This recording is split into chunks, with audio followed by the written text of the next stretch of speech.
තෙරුවන් සරණයි. ඉදූර TV YouTube නාලිකාවට ඔබව සාදරයෙන් පිළිගන්නවා.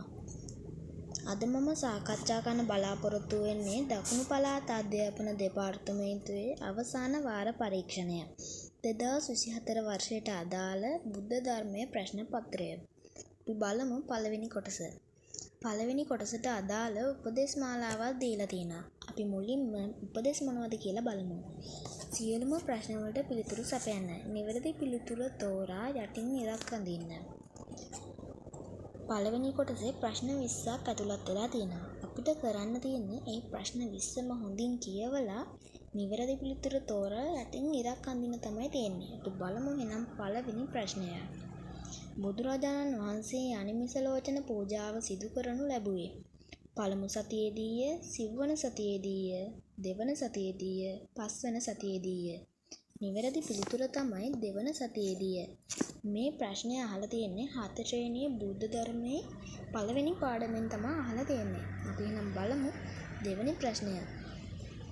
බුදුරජාණන් වහන්සේ වෙත පැමිණ ලෝකයාට ධර්මය දේශනා කරන ලෙස ආරාධනා කළේ උපකා ජීවකයාය, ගටිකාර බ්‍රහ්මයාය, උද්දකරාම පුත තවුසාය, සහම්පති මහ බ්‍රහ්මයාය. දෙවැනි ප්‍රශ්නයට නිවැරදි පිළිතුර තමයි සහම්පති මහ බ්‍රහ්මයාය. අපි බලමු තුන්වෙනි ප්‍රශ්නය. බුදුරජාණන් වහන්සේගේ මහා කරුණාව නිසා රෝගීව අසරණව සිට සුවපත් වූ හිමිනමක් වන්නේ පූතිගත්ත තිස්ස හිමියන්, මොග්ගලී පුත්ත තිස්ස හිමියන්, ආනන්ද තෙරණුවන්, මහා කාශ්‍යප තෙරණුවන්. නිවැරදි පිළිතුර තමයි පූතිගත්ත තිස්ස හිමියන්. අපි බලමු හතරවෙනි ප්‍රශ්නය. බුදුරජාණන් වහන්සේ දමනය කළ නොහැකි සියල්ලන් දමනය කිරීමේ හැකියාවෙන් යුක්ත වන බැවින් ලෝකවිදූ නම් වනසේක, විජ්ජාචරණ සම්පන්න නම් වනසේක, සම්මා සම්බුද්ධ නම් වනසේක, පුරුෂ ධම්ම සාරථී නම් වනසේක. නිවැරදි පිළිතුර තමයි පුරුෂ ධම්ම සාරථී නම් වනසේක.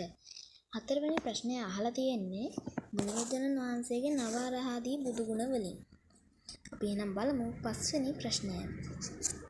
පන්සලේදී අනුගමනය කළ යුතු සිරිතක් නොවන්නේ චාම් සුදුවතින් සැරසී පන්සල් යෑම, හිස් වැසුම් පාවහන් ගලවා පන්සල් බිමට පිවිසීම, පිරිසිදු නිල ඇඳුමින් සැරසී සිටීම, සෑමලුව බෝමලුව විහාරයවට පිරිසිදු කිරීම.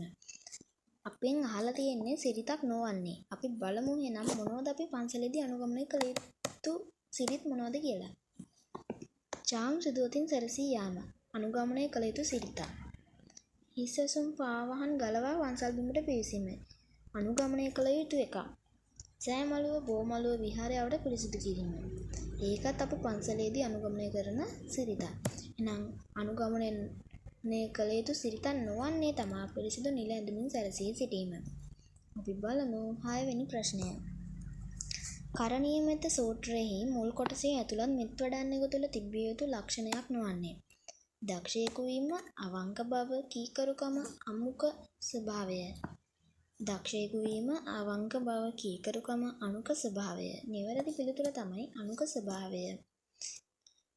කරණීයමෙත්ත සූත්‍රයේ මෙත් වඩන්නෙකු තුළ තිබිය යුතු ලක්ෂණ 15ක් තියෙනවා.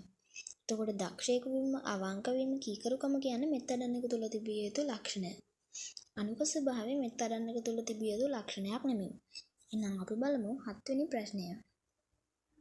මාතා යතානි යම් පුත්තං යන්නෙහි අදහස වන්නේ මෛත්‍රිය සියලු සත්වයන් වෙත පැතිරවිය යුතු බව, තමාගේ ජීවිතයට වඩා සමීප අයෙකු තෝරාගත යුතු බව, තමාට සමීපතම අයටත් මෙත් වැඩිය යුතු බව, එකම පුතෙකු ඇති මවක් තම පුතු දිවි හිමියෙන් ආරක්ෂා කරන බව. නිවැරදි පිළිතුර තමයි එකම පුතෙකු ඇති මවක් තම පුතු දිවි හිමියෙන් ආරක්ෂා කරන බව.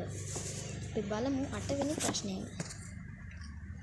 අනේපිඩු සිටුතුමා බුද්ධ ප්‍රමුඛ මහා සංඝරත්නයට පූජා කළ ආරාමය වන්නේ අනේපිඩු සිටුතුමා බුද්ධ ප්‍රමුඛ මහා සංඝරත්නයට පූජා කළ ආරාමය වන්නේ වේළුවනාරාමයයි, ජේතවනාරාමයයි, පූර්වාරාමයයි, මහා විහාරයයි. වේළුවනාරාමයේ බුදුසසුනට පූජා කරන්නේ බිම්බිසාර රජතුමා. එතකොට ජේතවනාරාමයේ තමයි අනේපිඩු සිටුතුමා බුදුසසුනට පූජා කරන්නේ. අපි නම් බලමු 9 වෙනි ප්‍රශ්නය. මිගාර මාතා නමින් ප්‍රසිද්ධ වූයේ සුජාතා සිටු දේවියයි, මහා ප්‍රජාපති ගෞතමී දේවියයි, විශාඛා සිටු දේවියයි, මහා සුභද්‍රාවයි. නිවැරදි පිළිතුර තමයි විශාකා සිටු දියණිය. බලමු 10 වෙනි ප්‍රශ්නය. සම්බුදු දහම ඇතුළත් ත්‍රිපිටක දේශනාවෙහි සූත්‍ර පිටකයේ කුද්දක නිකායට අයත් ග්‍රන්ථයකි. ජාතක පොත් වහන්සේ දළදා සිරිත ධම්මපදය පොහොය දින වර්ණනාව. පිළිතුර තමයි ධම්මපදය. සූත්‍ර පිටකයේ කුද්දක නිකායට අයත් වන ග්‍රන්ථය තමයි ධම්මපදය. ධම්මපදය බෞද්ධයාගේ අත්පොත ලෙසත් හඳුන්වනවා. ත්‍රිපිටකයට අයත් වෙන්නේ සූත්‍ර පිටකය, විනය පිටකය, අභිධර්ම පිටකය. සූත්‍ර පිටකයේ කුද්දක නිකායට අයත් ග්‍රන්ථය තමයි ධම්මපදය. අපි බලමු 11 වෙනි ප්‍රශ්නය. බුදුදහම පටිසෝතගාමී යනුවෙන් අදහස් කරනු ලැබුවේ යටිගම් බලා යාමට මඟ පෙන්වීමයි, උඩුගම් බලා යාමට මඟ පෙන්වීමයි, ගඟහරහා පිහිනීමට මඟ පෙන්වීමයි, ගම් පතුලට කිමිදීමයි. නිවැරදි පිළිතුර තමයි උඩුගම් බලා යාමට මඟ පෙන්වීමයි. අපි බලමු 12 වෙනි ප්‍රශ්නය. අපගේ නිත්‍ය ශීලය හෙවත් ගෘහස්ත ශීලය ලෙස හැඳින්වෙන්නේ අටසිල්ය, දසසිල්ය, උපසම්පදා සිල්ය, පන්සිල්ය. නිත්‍ය ශීලය කියලා කියන්නේ පන්සිල්. ඒතකොට ගෘහස්ත ශීලය කියලා කියන්නේ පන්සිල්. ඒකට මේ 12 වෙනි ප්‍රශ්නයට නිවැරදි පිළිතුර තමයි පන්සිල්ය. අපි බලමු 13 වෙනි ප්‍රශ්නය. පරුසා වාචා යානට අයත් නොවන අදහස් ඇති වචනයක් වන්නේ. නපුරු වචනයි කියන්නේ පරුසා වාචා. රළු වචන කියන්නේ පරුසා වාචා ගණයට තමයි අයත් වෙන්නේ. පිසුණු බස් කියන්නේ කේලම්. පරුස වචන කියන්නේ පරුසා වාචා කියන එකට අයත් වෙන එක. එතකොට පිසුණු බස් කීම තමයි උත්තරේ වෙන්නේ. පිසුණු බස් කීම කියන්නේ කේලම් කීම. ආත්මාර්ථය මෙන්ම පරාර්ථයද සලසාලන මෙලොව පරලොව දියුණුව උදා කරන උතුම් ගුණාංගයකි ඉවසීම. මේ පාරමිතාවල් ලෙස හැඳින්වෙන්නේ. කාන්ති යනුවෙනි, මුත්තා යනුවෙනි, උපේක්ඛා යනුවෙනි, සීල යනුවෙනි. නිවැරදි පිළිතුර තමයි කාන්ති යනුවෙනි. අපි බලමු 15 වෙනි ප්‍රශ්නය. වැඩිහිටියන්ට නිසි සැලකිලි දැක්විය යුතු ආකාරය පිළිබඳ අපහට අවබෝධයක් තිබිය යුතුය. මෙයට අදාළ උපදේශ රැසක් බෞද්ධ කතා පුවත්වල දක්නට ලැබේ. එයට නිදසුනක් වන ජාතක කතාව බක ජාතකය, උම්මග්ග ජාතකය, තිත්තිර ජාතකය, ඉල්ලීස ජාතකය. නිවැරදි පිළිතුර තමයි තිත්තිර ජාතකය. අපි බලමු 16 වෙනි ප්‍රශ්නය. බුදුදහමේ න්‍යාම ධර්මය පිළිබඳ ඉගෙනීමේදී සියල්ල කර්මයෙන් සිදු නොවන බව පැහැදිලි කර ඇත. එහිදී ඔතු නියමය යනුවෙන් අදහස් කරන්නේ උද්භිද විද්‍යාත්මක හේතු, කර්මානුරූප හේතු, ලෝක ධර්මතා ආශ්‍රිත හේතු, කාලගුණික හේතු. උද්භිද විද්‍යාත්මක හේතු කියන්නේ බීජ නියමය. එතකොට කර්මානුරූප හේතු කියන්නේ කම්ම නියමය. ලෝක ධර්මතා ආශ්‍රිත හේතු කියන්නේ ධම්ම නියමය. එතකොට කාලගුණික හේතු කියන්නේ උතු නියමය. එතකොට නිවැරදි පිළිතුර තමයි කාලගුණික හේතු. 16 ප්‍රශ්නයට නිවැරදි පිළිතුර තමයි කාලගුණික හේතු. අපි බලමු 17 වෙනි ප්‍රශ්නය. මිනිසා ඉදිරියේ ඇති ප්‍රධානතම ගැටලුව නම් සසර දුක් සහිත බවයි. සසර දුක නැති කිරීමට අදාළ කාරණු බුදුරජාණන් වහන්සේ දේශනා කරනු ලැබුවේ මහා මංගල සූත්‍රයේදීය, ධම්සප්පවතුම් සූත්‍රයේදීය, බ්‍රහ්මජාල සූත්‍රයේදීය, කරණීයමෙත සූත්‍රයේදීය. නිවැරදි පිළිතුර තමයි ධම්සප්පවතුම් සූත්‍රයේදීය. ධම්සප්පවතුම් සූත්‍රය කියලා කියන්නේ බුදුරජාණන් වහන්සේගේ පළමු සූත්‍ර දේශනාව. නැත්නම් මංගල දේශනාව තමයි බුදුරජාණන් වහන්සේගේ මංගල ධර්ම දේශනාව තමයි ධම්සප්පවතුම් සූත්‍රය කියලා කියන්නේ. ධම්සප්පවතුම් සූත්‍රය තමයි චතුරාර්ය සත්‍ය ඇතුළත් වෙලා තියෙන්නේ. එහෙනම් අපි බලමු 18 වෙනි ප්‍රශ්නය.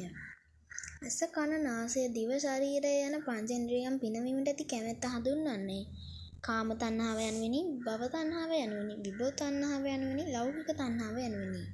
නිවැරදි පිළිතුර කාම තණ්හාව යනුවෙනි. අපි බලමු 19 වෙනි ප්‍රශ්නය. තමා කෙරෙහි විමසා බලා වටහා ගත යුතු ආත්මෝපනයික ධර්මය බුදුරජාණන් වහන්සේ දේශනා කරනු ලැබුවේ ධම්සප්පවතුම් සූත්‍රයේදීය, රතන සූත්‍රයේදීය, වේලුද්වාර සූත්‍රයේදීය, අරිය පරියසේන සූත්‍රයේදීය. නිවැරදි පිළිතුර තමයි වේලුද්වාර සූත්‍රයේදී. බුදුරජාණන් වහන්සේ වේලුද්වාර ගමට වැඩි අවස්ථාවේ තමයි වේලුද්වාර සූත්‍රය දේශනා කරන්නේ. බලමු 20 වෙනි ප්‍රශ්නය. තම නිවසට පැමිණි සෑම දෙනාහටම කුළුණෙනි කතා බස් කරමිනි අසන්තොරතුරු සුදුසු පරිදිිනි. කවිය ඇතුළත් වී තිබෙන්නේ බුදු ගුණ අලංකාරයේය, බුත්තිල කාවයේය, ලෝවැඩ සංග්‍රාවයේය, සිලිත් මල් දමේය. නිවැරදි පිළිතුර තමයි සිරිත් මල් දමයෙහිය. නිවැරදි පිළිතුර සිරිත් මල් දමයෙහිය. අදින් අපේ ප්‍රශ්න පත්‍ර සාකච්ඡාව අවසන් වෙනවා. ඔබ සැමට තෙරුවන් සරණයි.